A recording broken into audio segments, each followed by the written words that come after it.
Olha, eu comecei a trabalhar na Casa do Construtor no último trimestre de 2019, a convite inicialmente do Altino, com quem eu já tinha um relacionamento de longa data, em função dos eventos da ABF, viagens que a gente fez juntos em função da ABF, né? Mas logo o Altino me convidou a visitar a sede da empresa aqui em Rio Claro, né? E eu tive a oportunidade de conhecer o Expedito e foi realmente, assim, a gente se deu muito bem, tivemos uma longa empatia. E o que eu encontrei no final de 2019 foi uma empresa com mais de 20 anos de história, uma trajetória impecável no relacionamento com franqueados, o que é uma raridade assim no mercado de franquias, num segmento até então desconhecido, não só no meio do franchise, mas como indústria, o setor de locação e em especial máquinas e equipamentos para a construção civil é um subnicho muito pouco conhecido, mas muito pujante. Né, um negócio que já vinha dando sinais muito claros de que era um negócio e tanto, um negócio grande. Tanto é que ali já no final de 2019 já existiam muitos multifranqueados dentro da rede. Já existiam franqueados com 3, 4, 5, 10 unidades, até mais. E obviamente que você não vai se tornar um multifranqueado num negócio ruim. Então a empresa que eu encontrei, ela claramente era uma empresa com um capital moral e relacional muito forte, com uma rede extremamente engajada, um negócio extremamente promissor, porque ele conecta com o futuro, com temas de economia circular, com temas de sustentabilidade e uma ambição enorme dos fundadores, e foi isso que eles me mostraram e por isso eles me convidaram inicialmente como uma espécie de mentoria, uma missão muito grande de exponenciar a Casa do Construtor. Eu lembro muito bem deles me dizer o seguinte: olha, a gente está indo bem, a empresa está bem, não temos nada que reclamar, porém a gente não quer demorar mais 25 anos para alcançar os números atuais. Estamos falando ali no final de 2019, eram 200 e poucas franquias, era um faturamento de 200 e poucos milhões de reais de sellout, e a gente vê que realmente o desejo deles tinha fundamento. Porque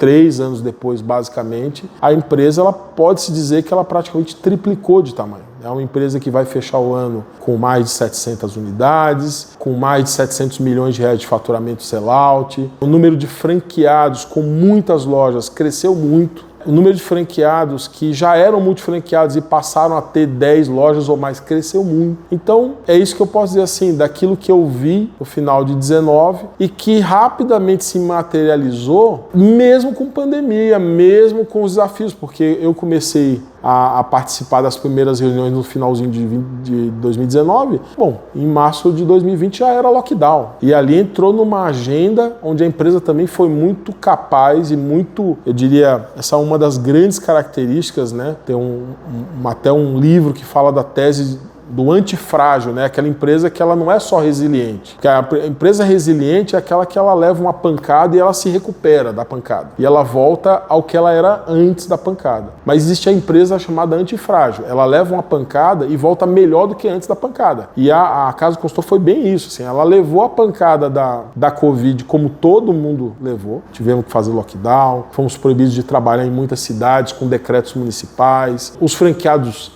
em desespero, em pânico, nas incertezas, né, que todo mundo estava vivendo. Tudo isso aconteceu com a gente. Levamos essa pancada. A gente voltou melhor do que era antes. A gente não voltou ao que era antes. A gente voltou muito melhor. A empresa voltou muito maior, muito mais ágil. Nosso tempo de inauguração de loja é 1/3 do tempo que era antes da pandemia. A nossa capacidade de expandir aumentou muito. Assim, são muitos fatores o que pode nos dar um horizonte de futuro extremamente otimista. Nós fizemos recentemente uma versão do nosso planejamento um pouco mais estendida, né? E ele não contempla 30 anos, mas ele contempla até 2030. Falando de 7, 8 anos aí do momento que a gente fez o planejamento, que foi o ano passado. E a gente, assim, mesmo olhando 2030, né, um universo de menos de 10 anos pela frente, a gente já enxerga uma outra empresa, né? Os números são impressionantes, né? Nós estamos falando de uma empresa que hoje, como eu disse, vamos fechar 2023 aí com 700 unidades, talvez 700 milhões de reais de sellout. Para 2030 nós estamos falando de milhares de unidades. 2, 3 mil unidades. Quer dizer, a gente vai de novo quadriplicar a empresa. Isso em 8 anos. Quer dizer, é muito difícil a gente pensar 30 anos, né? Mas se eu pudesse dar um palpite,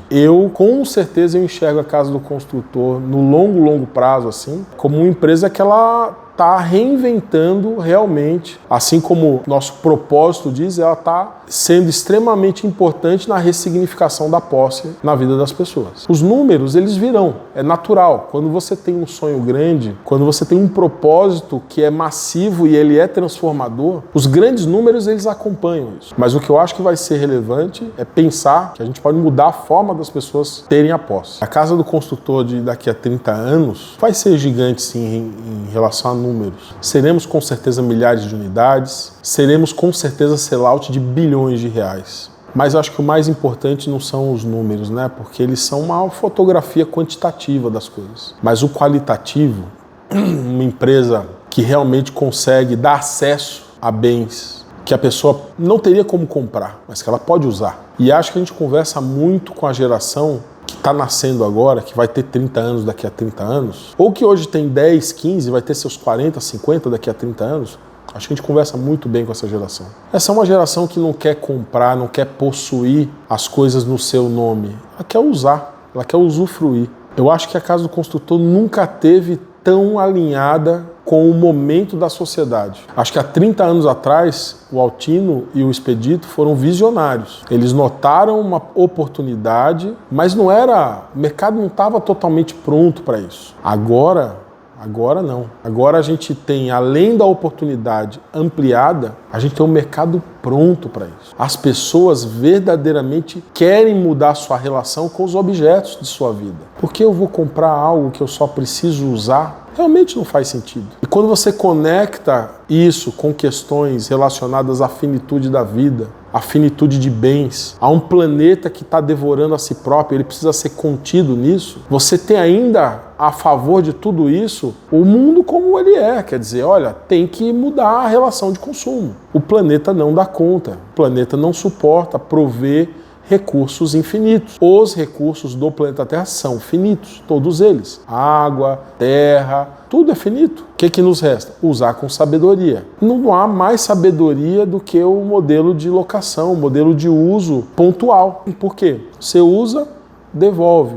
Uma outra pessoa vai e usa. Ao passo que se você comprar, você ia usar pontualmente e ia guardar aquilo. Você ia formar um lixo na sua própria casa. Então, é muito difícil a gente cravar grandes números para 2030 e, sinceramente, acho isso menos importante. O que é mais importante é a convicção de que a gente vai realmente, daqui a 30 anos, ter a ressignificação da posse não mais só como um propósito, mas a gente vai poder fazer um balanço de quanta posse a gente ressignificou.